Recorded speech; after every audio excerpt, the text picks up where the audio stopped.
Bienvenue sur le podcast Français pour curieux. Je suis Sandra, professeure de français langue étrangère.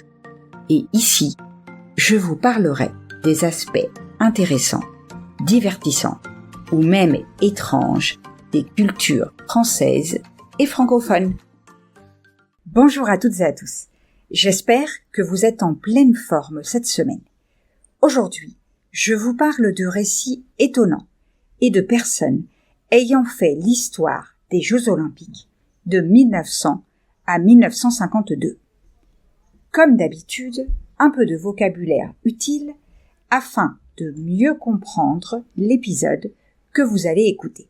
Dantesque, cela signifie sublime, grandiose et assez terrifiant. Accablant, c'est un synonyme d'écrasant, d'oppressant. Une prémonition, c'est un avertissement d'origine inexplicable, mais qui s'impose à la conscience d'un événement à venir.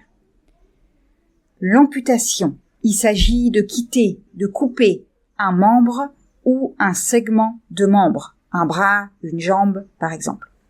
Le rationnement, c'est l'action de rationner, c'est-à-dire d'attribuer à chaque consommateur une quantité limitée d'un produit.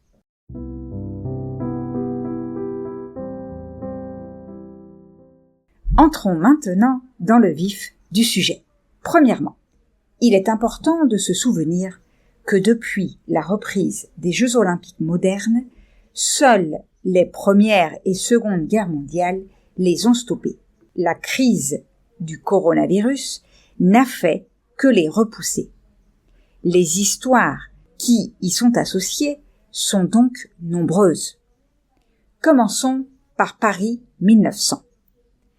Sous le soleil et une température de 25 degrés, une épreuve dantesque a marqué les esprits. Après avoir assisté à divers 200 mètres, découvert une nouvelle nage, le crawl, grâce au Hongrois Zoltán von Hamley, et admiré un superbe 1000 mètres, un autre 200 mètres a fait sensation. Pourquoi ? À cause du règlement très particulier mis en place par les organisateurs et le CIO. Les conditions de la course étaient incroyables. Les concurrents devaient sortir de l'eau, escalader un poteau, monter, puis redescendre du bateau des juges, passer sous la coque d'une péniche et finir la course. Cet événement a été un succès populaire retentissant, et les 30 participants, ainsi que les 3 médaillés, ont été célébrés comme des héros. Malgré ce succès, ce 200 mètres de nage avec obstacle ne sera plus jamais au programme des Jeux Olympiques. Londres 1908. Remis au goût du jour aux Jeux Olympiques d'Athènes en 1896, le marathon est un moment fort des Jeux de Londres le 24 juillet 1908. Cette course intense et légendaire devient un des premiers grands moments des Jeux. Après presque 3 heures d'effort, sous une chaleur accablante, un boulanger italien, Dorando Pietri, arrive en premier, aidé par 2 commissaires, après avoir chuté et titubé. Les Américains déposent une réclamation et John Hayes est déclaré vainqueur. La reine Alexandra, émue par le sort de Pietri, lui remet une coupe en or et Arthur Conan Doyle, célèbre auteur de Sherlock Holmes, écrit un article dans le Daily Mail, rendant Pietri célèbre. Le parcours de ce marathon devient historique. Sur demande du roi Édouard VII, il est prolongé à 42,195 km pour passer devant le château de Windsor et se terminer devant la loge royale, établissant ainsi la distance officielle de tous les marathons. Stockholm, 1912. Le 14 juillet 1912, le marathon des 5e Jeux olympiques modernes marque un moment fort. Sous une chaleur accablante, de nouveau, 98 athlètes prennent le départ, mais une série d'abandons sans précédent se produit dès les premiers kilomètres.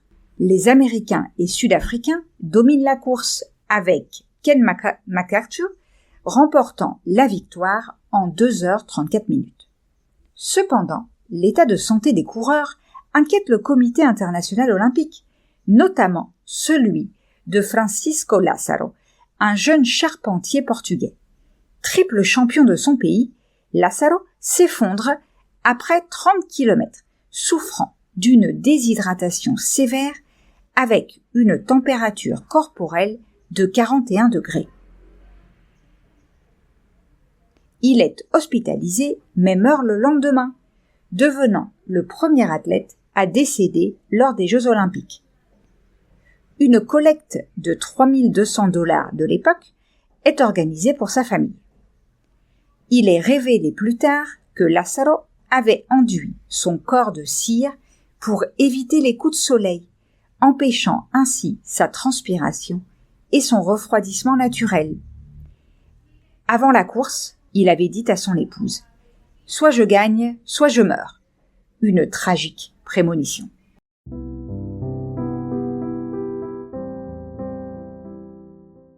Berlin, 1936.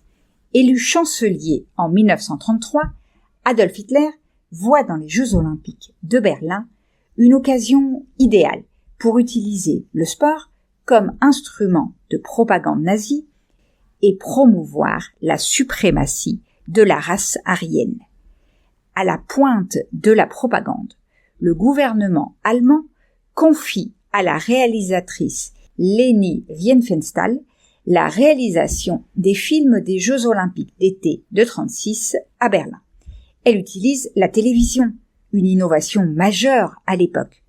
Une tour d'émission est construite près du stade, diffusant les images captées à l'aide d'une caméra développée par Telefunken. Un studio de mixage est installé et 8 heures de reportage en direct sont diffusées quotidiennement en circuit fermé pour les Berlinois. Plus de 160 000 personnes suivent les compétitions sur des téléviseurs, tandis que 150 000 autres les regardent sur 25 écrans répartis dans Berlin et ses environs. Ces retransmissions, totalisant 72 heures sur 15 jours, marquent une première dans l'histoire et incluent également la diffusion du premier relais de la flamme olympique. Londres, 1948. En été 1948, le rationnement est toujours en vigueur dans de nombreux pays touchés par la Seconde Guerre mondiale. Londres, en pleine reconstruction, ne considère pas les Jeux olympiques comme une priorité. Cependant, 59 pays et 4000 participants se rassemblent pour l'événement. Un problème majeur persiste. La nourriture est rare. Les délégations décident alors de ne pas imposer ce fardeau à l'Angleterre et apportent leurs propres provisions. Les États-Unis montrent l'exemple en apportant 24 tonnes de bœuf, 6 tonnes de veau, d'agneau et de porc, 12 tonnes de sucre et 25 000 tablettes de chocolat destinées à nourrir leur équipe. La France tente de faire de même en envoyant 200 tonnes de nourriture à Calais pour traverser la Manche. Malheureusement, la nourriture arrive avariée, car les convoyeurs avaient oublié de mettre de la glace dans les wagons frigorifiques lors de leur départ de Paris. Helsinki, 1952. En plein milieu des Jeux olympiques de la 15e Olympiade à Helsinki, la tension entre les États-Unis et l'URSS est palpable, particulièrement lors du 3000 mètres. La course, qui dure un peu plus de 8 minutes, comprend 35 obstacles, dont 7 sont suivis d'une pièce d'eau. Les deux favoris sont l'Américain Horace Aschwenter et le Soviétique Vladimir Kazantsev. La course est intense et à l'approche du dernier obstacle d'eau, il est impossible de déterminer qui va l'emporter. Une erreur de Kazantsev permet à l'Américain de prendre l'avantage et de décrocher la médaille d'or en établissant un nouveau record du monde de 8 minutes 45 secondes. Fou de joie, il rejoint sa femme dans la tribune pour partager ce moment de grâce. Peu après, il reçoit de nombreux télégrammes de félicitations, dont un de John Edgar Hoover, le directeur du FBI. Cette reconnaissance est d'autant plus légitime qu'Eisenfelter est un agent du FBI ayant servi comme pilote de chasse dans l'US Army depuis 1942.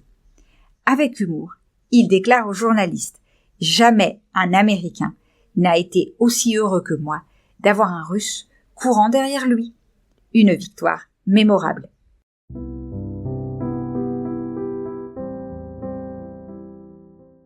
Et voilà, nous arrivons au terme de l'épisode d'aujourd'hui. J'espère que vous avez aimé ce que vous avez entendu. Si c'est le cas, je vous invite à laisser un message sur votre plateforme d'écoute préférée et à partager l'épisode autour de vous. Rappelez-vous que si vous voulez continuer à améliorer votre français, vous pouvez bénéficier de la transcription ainsi que d'autres activités en vous inscrivant au club Les Grands Curieux. On se retrouve la semaine prochaine pour continuer et terminer avec les histoires étonnantes liées aux Jeux Olympiques.